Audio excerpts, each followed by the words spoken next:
Pertama, jangan pernah memahami Tuhan dengan kekuatan sendiri.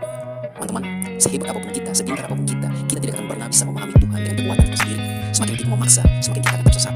Firman Tuhan dengan jelas berkata, terkutuklah orang yang mengandalkan manusia, yang mengandalkan kekuatannya sendiri. Dan inilah yang sering terjadi. Banyak orang mencoba memahami Tuhan hanya dengan logika manusia. Mereka berpikir, mereka pintar, mereka merasa konsep mereka sudah benar. Lalu dengan lantang, mereka menuduh begini dan begitu. Padahal, tanpa disadari, sebenarnya mereka terjebak dalam pemikiran mereka sendiri yang sangat-sangat terbatas. Kita ini manusia fana, otak kita kecil dan terbatas. Bagaimana mungkin kita bisa sepenuhnya memahami Tuhan yang Maha Kuasa yang tak terbatas dengan akal kita sendiri? Itulah sebabnya firman Tuhan mengajarkan, berdoalah, mintalah bimbingan Roh Kudus. Sebab apa? Hanya Roh Kudus yang bisa membuka pikiran kita supaya kita mengerti kebenaran yang sesungguhnya.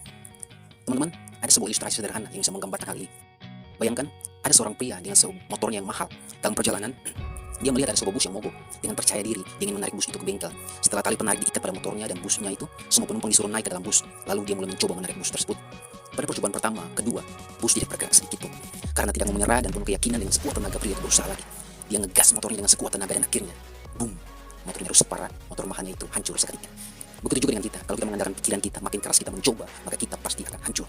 Andai saja pada ilustrasi tadi, jika si pria itu menelpon mobil derek lalu menderek bus itu ke bengkel, pasti motornya tidak akan rusak parah seperti itu. Kalau kita minta bimbingan Roh Kudus, maka dia yang akan membukakan pikiran kita, sehingga kita bisa memahami hal-hal yang bahkan tersembunyi. Jadi itu, teman-teman non-Kristen, begini penerapannya.